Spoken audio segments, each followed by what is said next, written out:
3 months did I have been gone for 3 months, halfway across the world, closing the deal of a lifetime, and my company had just secured a partnership that would double our revenue. I had slept on planes, in hotels, in airport lounges that I had missed birthdays, anniversaries, the simple comfort of my own bed. I was exhausted, filthy, and utterly desperate to collapse onto my custom Italian mattress, surrounded by the quiet luxury I had worked so hard to build. But when I inserted my key into the lock of my penthouse door, it didn't turn. I tried again. Nothing. I checked the key. It was the right one. I checked the door number. It was the right door. I knocked. Just a soft rap, the kind of knock that said, "I'm here. I'm home. Please let me in." The door swung open, and a woman stood there. Middle-aged, her face twisted with irritation, her body wrapped in my silk robe, the one I had bought in Milan, the one I had been saving for a special occasion. She looked at me like I was the intruder. "What's her problem?" she snapped. "If you wake up my grandson, I'll make your life a living hell." Through the gap, I saw my living room, and my custom European oak floors, now covered in sunflower seed shells and piles of unwashed laundry. My designer handbag, worth more than most people's cars, being used as a coloring book by a feral-looking 5-year-old boy. He was scribbling on it with a black marker, giggling with destructive glee. My handbag, the one I had bought to celebrate my first million. I felt a cold chill run down my spine. I took a deep breath, steadying myself. "This is my home," I said, my voice eerily calm. "Who are you?" The woman's face flickered. For a moment, there was uncertainty in her eyes. Then, it was gone. She let out a theatrical scream, dropping the greasy bowl she had been holding onto the hardwood floor. It shattered with a sickening crunch.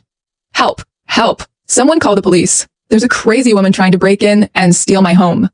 Her voice echoed through the hallway, immediately drawing the attention of the neighbors. Doors opened. Heads peeked out. Murmurs began to spread. The master bedroom door burst open. A man appeared, shirtless, scratching his belly. He was young, maybe late 20s, with a sneer that told me he had done this before. He sauntered toward me, hands on his hips, his voice loud and mocking. Well, look who finally showed up," he said. "I've told you 100 times, this penthouse is mine. I bought it for my mother." He jabbed a finger at me. "You can throw whatever tantrum you want, but you're not getting a single inch of my property. Now get out." I stood there, surrounded by a growing crowd of neighbors, their whispers growing louder. I heard the word homewrecker. I heard gold digger. I heard pathetic. The shirtless man took a step closer. "Are you deaf?" I said, "Get out." I didn't scream. I didn't cry. I didn't even raise my voice. I took a slow step backward, reached into my pocket and pulled out my phone. 911. Yes, I need to report a home invasion. I have multiple intruders in my penthouse, refusing to leave. They are actively destroying my property. Estimated damage is over $3 million.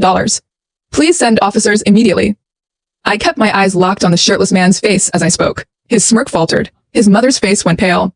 "You think the police will believe you?" he snarled, his voice shaking. "I have the deed. I have the keys. I have." "You have nothing," I said, my voice ice cold. "You have a fabricated story and a fake set of keys. Did I have the actual deed? Did I have the property records? Did I have the bank statements? And I have a very expensive legal team who's been waiting for this exact moment." The neighbors were watching now. The whispers had stopped. The shirtless man's eyes darted left and right, looking for an escape that didn't exist. The sirens wailed in the distance. #, Chapter 1, The Cold Return. Objective commentary. The Observer's Voice. My name is Detective Martinson. I've been with the NYPD for 18 years. I've seen squatting cases before, but never like this.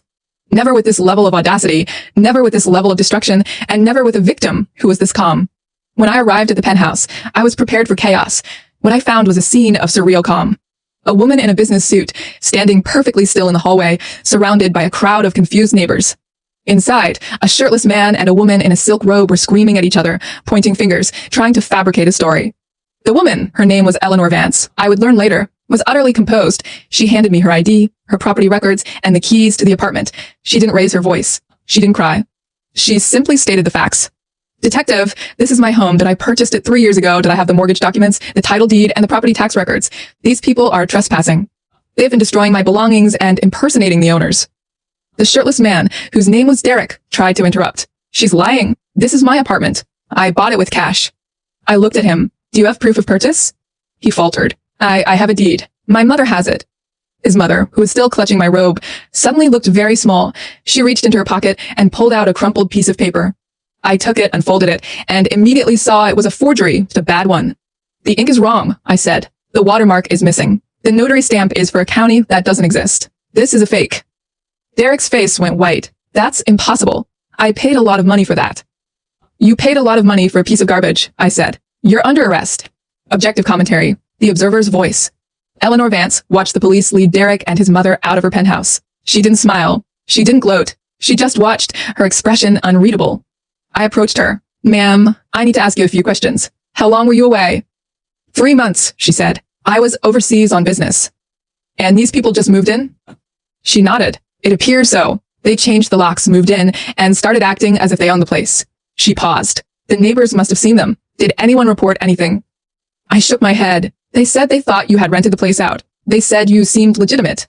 Legitimate, she repeated. She let out a soft, bitter laugh. They took my home. They wore my clothes. They let a child destroy my possessions. And no one did anything. I didn't know what to say. I had seen the damage inside. The floors, the walls, the handbags. There was easily $3 million in destruction. Maybe more. I'm sorry, I said. We'll do everything we can to help you. She looked at me, and for the first time, I saw a crack in her composure. A flicker of something raw and painful. Thank you, she said. But I don't need your help. I just need justice. Hashtag chapter 2. The face of the enemy. Objective commentary. The observer's voice. I found out who Derek really was within a week. He wasn't some random squatter. He was a criminal with a long history of property scams. He had been running this scheme for years, finding empty luxury homes, forging deeds, moving in, and claiming squatters' rights. His mother, Margaret, was his accomplice. She played the part of the confused, elderly homeowner, garnering sympathy from neighbors while her son did the heavy lifting. They had done this a dozen times, always moving before the law caught up with them. But they had never encountered someone like Eleanor Vance. She didn't just fight back. She fought to win. She hired the best lawyers, the best investigators, the best forensic accountants. She tracked down every single one of Derek's victims, building a case that would put him away for decades. The trial was a sensation. The media coverage was intense. Eleanor became a symbol of resilience, a woman who had been wronged and who refused to be a victim. But the moment I will never forget was the day she faced Derek in court. I didn't testify. I didn't need to. The evidence was overwhelming, but I wanted to see him. I wanted to see the man who had taken my home, my sanctuary, my peace of mind. He was sitting in the defendant's chair, his expensive lawyer whispering in his ear. He looked different now, smaller, older, beaten. His arrogance was gone, replaced by a desperate calculation. When the verdict was read, guilty on all counts, he screamed. He thrashed. He was dragged away, his protests echoing through the courtroom.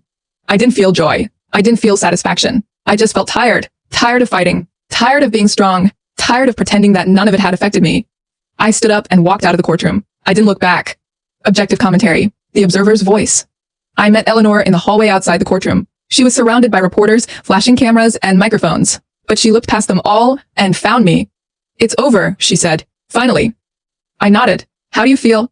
She was silent for a long moment. Then she smiled. A small, tentative smile. I feel like I can breathe again, she said. I feel like I can go home. And for the first time, she let herself cry.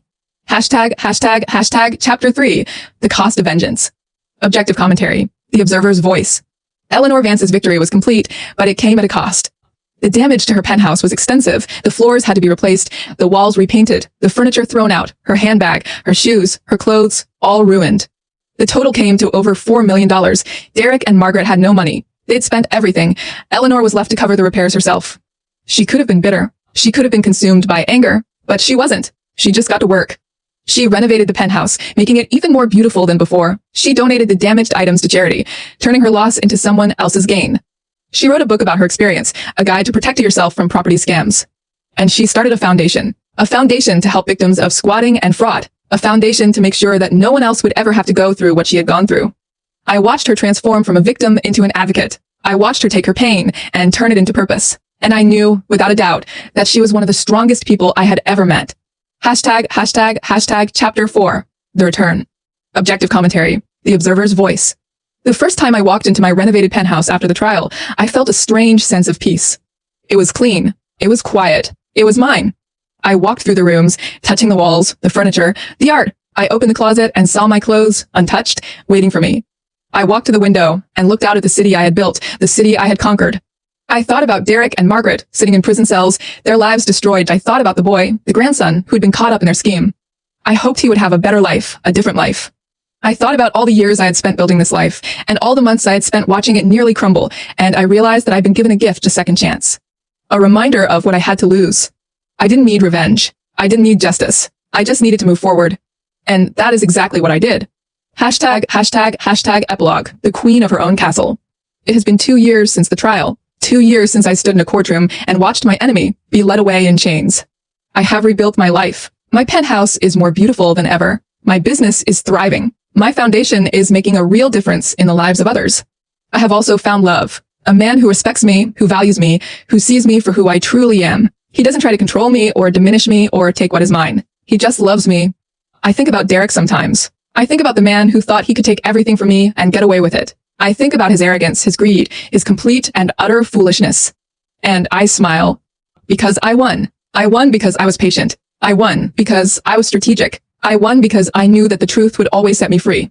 Final objective commentary. The observer's voice. Eleanor Vance's story is a reminder that the truth is always stronger than ALIE. IT is a reminder that justice is not always immediate, but it is always inevitable. It is a reminder that the people who try to take what is yours will eventually face the consequences of their actions. I have watched her journey from victim to victor, from despair to hope. I have seen her transform from a woman who is broken to a woman who is whole. And I have learned that the most powerful weapon in the world is not money, not power, not influence, that IT is the courage to stand up for yourself.